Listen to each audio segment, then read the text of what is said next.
Hey guys, welcome to another video. Haven't been here in a while. We're at the stadium again. Very surprising, I know. I've been here.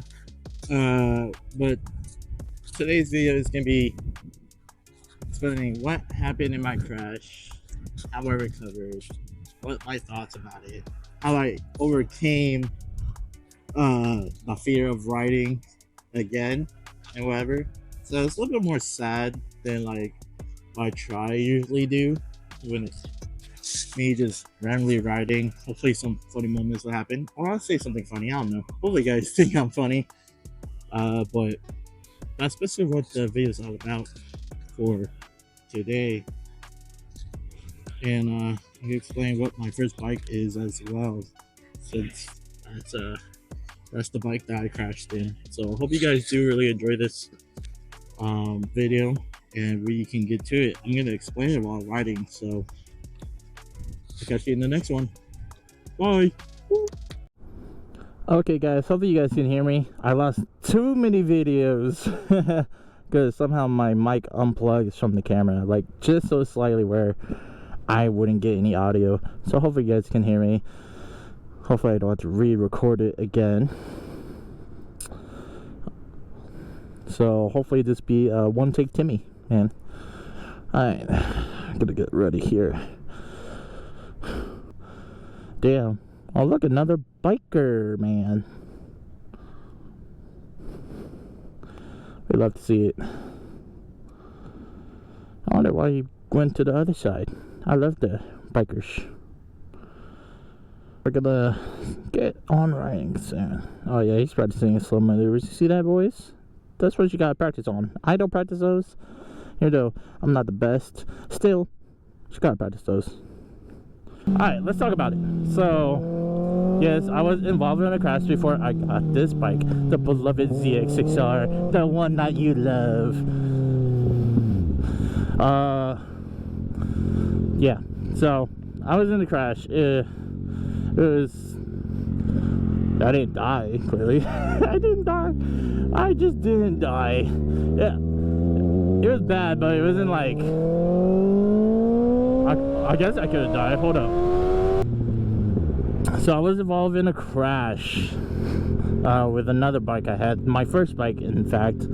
So let's just start in the beginning. So I completed the MSF course in like April, right, of 2024. And I got the bike like the same day I finished the class. It was a CF Moto 650 NK.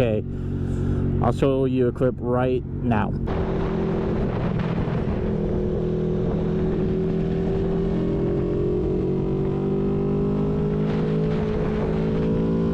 So you saw the bike. I thought it was pretty fun. Got a hell of a good deal on it. It was a 2023 one. Only got it for 5K, brand new. In 2024. The naked bike was definitely way more comfortable. It had like 60 horsepower, something like that. I don't know about how much torque it had. It was more as this. It was not more than this. So, but anyways, that was my first bike. And then, come July, right? I went to the dealership to get this bike. Like, I was gonna put a deposit on it. Like, this bike wasn't even out yet. No one made these yet. They haven't started putting them onto the showroom floors yet. So I put a deposit on it, right? After spending a couple hours there talking, doing the paperwork, all that. I put like a $500 deposit down for this. That was refundable, luckily. So after that, I left the dealership and I went to get some Dutch Bros, get myself an energy drink from there. Dutch Bros has really good energy drinks. Right, I was feeling hyped. I was like, yeah, I put a deposit on this bike. I'm gonna get it because they said that they're probably gonna get it in like maybe a month or two out after I put that deposit. That never happened, by the way. Not because I was like hurt, but also like the bike just didn't come out around that time. So yeah, so after I drank my energy drink, I was gonna go to work. On my way to work, I'll tell you what I was wearing during the crash. I was wearing some New Balances and some jeans and my work t-shirt with some gloves and a helmet. I know, not the best gear, and I had like dirt bike gloves at the time because I really like the style and how nimble it is compared to like something like this where there's a gauntlet. What I was wearing during the crash, unfortunately. I was wearing not like any like really protective gear other than my helmet, which was like an HJC C91. Very good helmet, by the way. Saved my life. I'll put a picture of my helmet somewhere in the video, probably right now. But yeah, so that was what I was wearing. I was on my way to work. It's next to, if you've been in the DFW area, especially in the Den area, you know there's a Buc-ee's. And then that's where I crashed. Yeah, I was going straight. Oh god. Oh, these goddamn lines. We love the goddamn lines.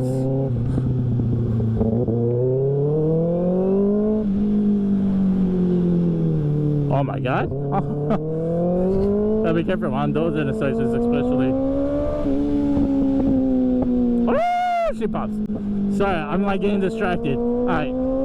So I was on my way to work. And there's, I'll show you guys in a bit because I'm going to go to that same Buc-ee's. Damn. But basically what happened, I was going straight and this person who should not be named, because not only I respect the privacy, but also I don't know her name. Oh, she popping. Oh, but yeah, I was going straight because I had to go straight, and then there's like a U-turn under like I-35 bridge, basically the highway, right? In between the intersections on the bridge, you know those. Maybe people who don't live in Texas don't know, but yeah, we have those over here. But yeah, so she made a U-turn, not into like the lane that you're supposed to legally take a U-turn, right? I know most people don't do that, you know, they'd rather just go to the lane the fastest. Well, she apparently had to go to my lane really fast because the light was green, right? Oncoming traffic, and she decides to gun it under the bridge, right, to the farthest right lane, and I was in it. I was in that lane when she hit me. She hit it from the left side, and then I high-sided. Do mind that I was on the road, right, and I landed on the sidewalk. I flew fucking far, like so far. Luckily it was kind of busy, I guess, for an intersection, and luckily I didn't get ran over. other than the part where she hit me. So that was lucky of me. I didn't just get double ran over, which is good. That person's on their phone. But yeah, so I got hit from the left side. I fucking flew to the sidewalk. Luckily it was kind of busy, and there were people to help me. Actually, a retired fireman actually came out and come help me, see if I was okay. You know, he was doing the checks and shit. I'm gonna say he was like a fire EMT, you know, fire medical, whatever you guys call it. So he came to help me, and so did other people. He's like, they're checking if I was okay. I had this clean, like literally, my birthday is like a couple days before the accident, right? And my mom gave me like this clean gold visor for my helmet. They couldn't see shit into my eyes, and so they had to lift it up. I never felt unconscious the whole entire time. So yeah, after that, luckily the hospital was about like 5 minutes away from where I crashed, so very kind of convenient, I would say. Very convenient that the hospital was 5 minutes away and the fire department really close, so I got to the ER really quick. I wasn't bleeding anywhere. I mean, like, I was bleeding, but like, you know, nothing like majorly bad. I wasn't like losing hella blood at the time. So I got to the hospital. They did all the checks. They were doing checks for like who God knows what, bro. Who God knows. They were doing checks for a long time. Oh, I see another biker. So they were doing checks on me, and I was like hospitalized for like 2 or 3 months. That's not including with another month of like pure PT. So I was hospitalized for like 2 or 3 months, and like, let's just say I had a month of PT, and there was like a blister on my foot from the fracture, right?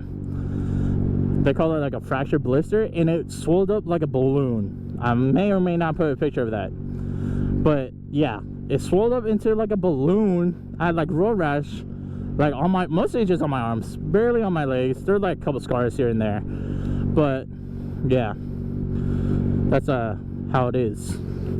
So did it hurt? That's the question. Yes and no. Like when you like first crash, you might feel like fuck shit, you maybe be out of breath because of it, and that's like perfectly normal, right? And then like, but it didn't really hurt. If I'm gonna be honest, I felt shitty, but it didn't hurt, if that makes sense. Oh, Harley man, or whatever, right? Most painful thing was like me actually trying to go walking. Me walking, because I couldn't walk. I was like bedsided for like so long. I just couldn't walk. But luckily I recovered kind of fast than most people, I guess, because, you know, we're young, you know, younger people recover faster. And I was just it hurt to walk. it was so bad. That's the only part where I thought to myself, like, damn, this actually hurts. Because they suspected that I was, like, when I first got into the hospital, they suspected that nothing was really that bad or anything, and I was gonna leave in like maybe 2 or 3 days. But, you know, no, that was not the case. Yeah, that's how that whole spiel happened. And like, I went to court one day because I was involved with an accident and I was hospitalized, right? And like, I saw the lady who hit me. Like, at first I didn't know what she looked like, what her name was, but then I saw the lady because they gave me like a brief like description of what she looked like, right, from the police report. And she looked fucking pissed. She looked pissed that she was like low-key trying to get out of the ticket. Look, to be honest, she got a slap on the wrist. In my opinion, she got charged with an unsafe lane change, right? And that's about it. An unsafe lane change. So that's all she got charged with. And like, that ticket was like $300, and she was like trying to, get rid of the ticket off the records, you know, like trying to dispute her or some shit like that, try and plead her case. Because once I got in there, I was like a little bit late to the court, right? This is like before like before like the judge came out, so technically I was on time. But yeah, she looked pissed that her story was not working. And do mind that she was like a nurse, right? So she's in that field where like she sees hurt people all the time, and she looked like she had no sympathy of like what she did to me. I came in there, I was walking with a boot on at this time, right, without a walker, and she was just looking mad as hell. She looked at me because she probably knew what I looked like. She looked at me and looked straight, like turned her head fast as fuck. Like she didn't want to look into my eyes. That she didn't even say sorry. She didn't do anything that, like, you know, maybe a genuine person would probably do, right?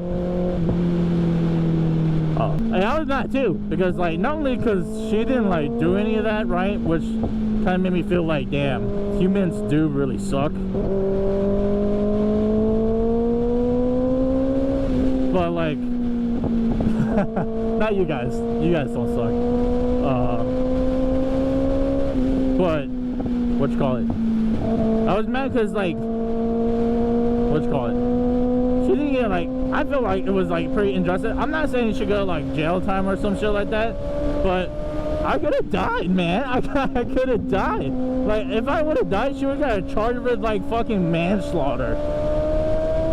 And like, she was mad because she had to pay the ticket and have it like on her record, which would have her insurance premium like probably go like to the fucking roof, right? But like the ticket itself was like low-key to me like a slap on the wrist. It was only 300 bucks, which is like as much as of like a speeding ticket, depending how fast you're going and which county you're in, right? It just boggles my mind that someone will not have no empathy, that you could almost end someone's life, and you're in a field where you're trying to save lives, if that makes sense. Oh man, there's like hella traffic coming the way back. I made a mistake. But yeah. So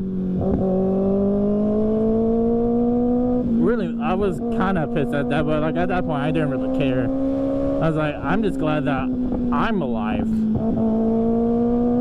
you know, because it was sucked if I would have died.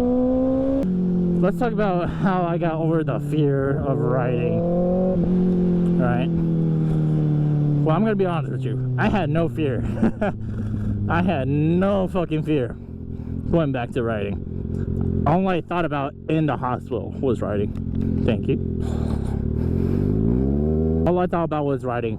In those 2 to 3 months I was hospitalized in both hospitals, right? All I thought about was fucking riding the whole entire time. Like all I wanted to do was ride. I was watching riding videos all the time, and I was just like, damn, I could be like I could be riding. And I wasn't. And you know, everybody's different. You know, some people will be like, oh, let me get some air. Some people will be super scared to go back to riding, which is understandable. It's a scary thing. That's why some of the shorts you may see that I would probably say, hey, I'm scared, is because sometimes I do have PTSD of like people who are gonna hit me and shit, and I don't want to go through that type of experience again. Or like worse, not go through that experience again and just be dead, you know? Kind of made me appreciate what life is, you know? That could really end at any moment. Like, I know it's such a cliche thing, but it's really a true thing, especially if you're doing a hobby dangerous as this, you know? I forgot the fear of riding again. Just if you're ever in this situation, you pump or laying down and somehow came to my video, just know that if you're having doubts, then that means you're like super scarred compared to me. And I think you should take your time to really think about is it worth it? Is it worth riding? To me, yes it was. It's still worth it to ride around on a bike. To me, My mom was scared, my stepdad was scared, my dad was scared, everybody in my family was scared. They thought I was gonna like die. Which is understandable. My friends are scared. They were like in the hospital while I was in the ER. I'm sorry, they were in there with me. My advice is that if you really love riding like as much as I do when I was in the accident till now, then keep on riding. Just take your time, you know. I had to take my time. I was like fully recovered at one point, and I couldn't ride a bike because this bike wasn't in. And it gave me even more time. Should I keep doing this? Should I keep looking for another bike? And I did, because I love it so goddamn much. Like, for the people who are scared or don't understand why people ride motorcycles, especially here in the US, where it's more of a luxury slash toy, it's so freeing, man. Like, you'll never get any experience with this. The camaraderie, everything about it is just great, in my opinion. I met really cool people, really long-term friends, just through motorcycling. If you see another motorcyclist on the road, you're most likely gonna bond with them unless they're a dick, right? So that's what happens, you know. Like almost every day now, I'll be going on like low tire group rides here and there. That's what was like in my last video. So stuff like that. So in summary, I got hit. I wasn't afraid to go back. I was hospitalized for 2 or 3 months. Couldn't get my bike for many months. Then I'm back on the road. And that was the conclusion of basically this video, man. It's just, if you want to do something, just do it. You know, even though this is a scary hobby to most people, like some people are like scared to death to get on a bike because of all these other crazy drivers, or they don't believe in themselves that they can do it. Believe me, I didn't know I could do it either. But until I took that MSF course, I was fine, you know. But I do appreciate you guys for watching. I hope you guys have a nice day or night, whatever. Go sleep, wake up, and go out riding, man. I really appreciate y'all for watching my videos. I really do. You don't understand how much it means to me. So, I catch you guys in the next one. Have fun, guys. Bye bye.